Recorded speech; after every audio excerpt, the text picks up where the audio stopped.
Bonjour à tous et bienvenue dans votre JT Immobilier quotidien. Tout de suite, le sommaire de ce mercredi 7 décembre. Dans votre édition présentation des technologies du futur pour les personnes âgées au salon des services à la personne, Loïc décryptera ensuite pour nous le chiffre du jour. Retrouvez également Maître Bazaille pour sa chronique hebdomadaire. Et pour finir, découvrez les infos IMO à ne pas manquer dans notre Tout en Images. Bienvenue dans votre journal.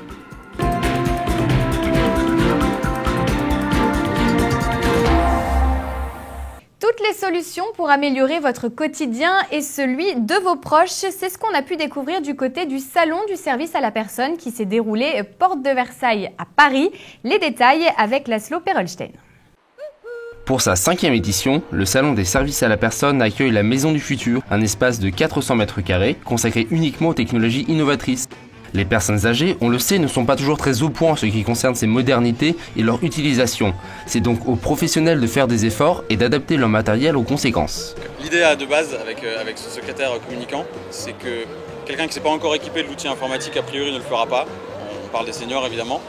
Donc c'est de simplifier au maximum l'outil informatique, de le réduire à ses fonctions élémentaires, tout en associant des technologies assez modernes qui permettent de communiquer en visio, qui permettent d'écrire et de décrire des mails avec un stylo numérique, mais pour que l'expérience d'usage soit vraiment très simple et intuitive. Le mot d'ordre est donc de faciliter la vie de nos aînés en rendant l'utilisation des technologies la plus intuitive possible ou en leur épargnant des tâches ménagères parfois épuisantes à leur âge. On commercialise tout ce qui est robotique domestique, c'est-à-dire des robots qui sont faits pour la vie de tous les jours à la maison. Il y a un robot qui est spécifiquement fait pour les personnes âgées. C'est un aspirateur, mais avec juste une télécommande, avec des fonctions simplifiées, on-off pour mettre en marche, et tout est automatique. Il ne reste aux personnes âgées qu'à saisir au vol la main tendue des technologies de demain.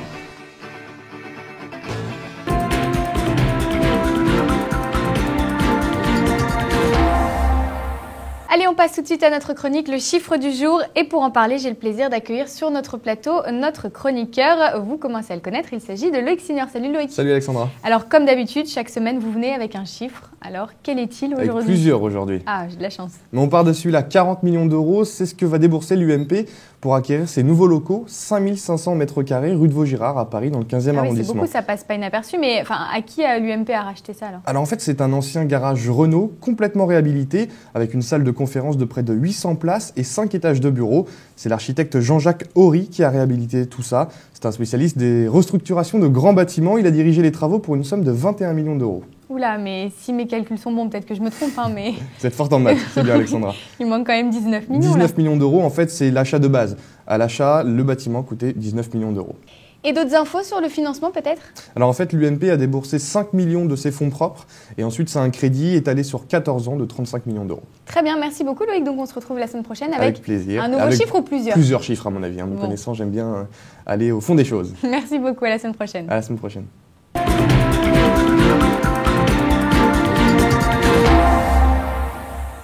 Allez, on passe tout de suite à notre chronique juridique. Et pour en parler, cette semaine, une nouvelle fois, j'ai le plaisir d'accueillir sur notre plateau Maître Bazaille. Bonjour. Bonjour. Merci d'être avec nous encore cette semaine.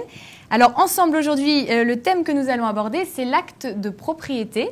Oui. Et c'est Michel, notre téléspectatrice, qui nous pose tout simplement la question. Elle s'interroge un petit peu.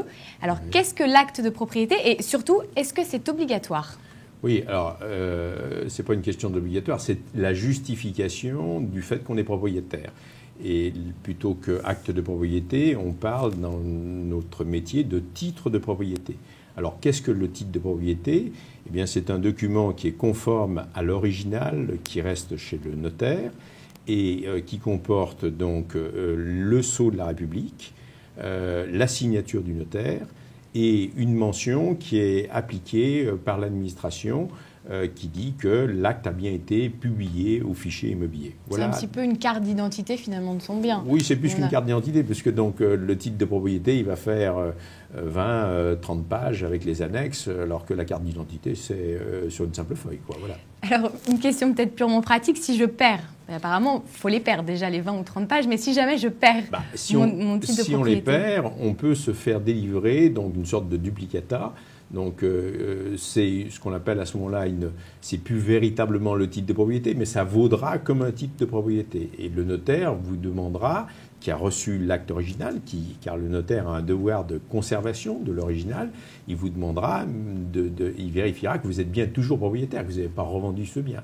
Et il ne vous le délivrera qu'après avoir vérifié lui-même au fichier immobilier, ce qu'on appelle la conservation des hypothèques, que vous n'avez pas revendu le bien. S'il a vérifié, il a obtenu la vérification que vous n'avez pas revendu le bien, il vous délivrera ce duplicata qu'on appelle une copie authentique. Est-ce que c'est payant cet acte de propriété? C'est compris dans les frais. C'est compris dans les frais. Donc, alors si vous le perdez, effectivement, donc à ce moment-là, le notaire a un petit travail à faire, mais ce travail de duplication, il ira chercher quelques dizaines d'euros, c'est tout. Alors enfin, dernière question, est-ce que l'occupation vaut comme un acte de propriété? Alors, l'occupation permet d'obtenir un titre de propriété, mais l'occupation en tant que telle ne vaut pas titre de propriété. Donc, si vous avez occupé, en général c'est un terrain, parce qu'un appartement, une maison, pour l'occuper pendant 30 ans comme ça, bon, c'est un peu limite, et on l'imagine mal. Mais si vous occupez un terrain pendant 30 ans, si vous avez payé les impôts fonciers pendant 30 ans, si vous êtes en mesure de justifier par des témoignages de voisins qui vous ont vu couper les arbres, cultiver, l'entretenir, à ce moment-là, donc on fait ce qu'on appelle un acte de prescription acquisitive. Et cet acte de prescription acquisitive vaut titre de propriété. Très bien, merci beaucoup pour toutes vos explications. Je vous en prie. On se retrouve la semaine prochaine? Tout à fait. Merci beaucoup, Maître Bazaille.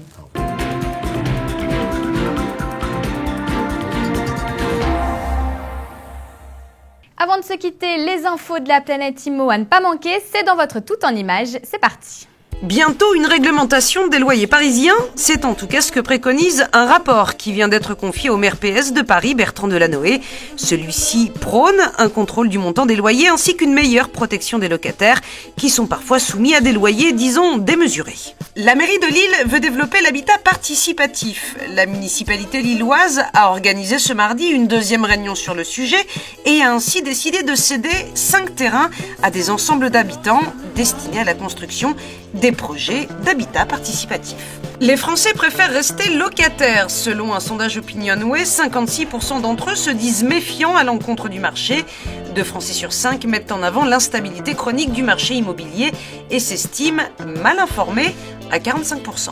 Voilà, c'est la fin de votre journal. N'oubliez pas que sur TV Immo, en cliquant sur l'onglet Annonces, vous aurez accès à toutes les offres de vente et de location de nos réseaux partenaires. Quant à nous, on se retrouve jeudi pour un nouveau journal. Restez connectés, à demain.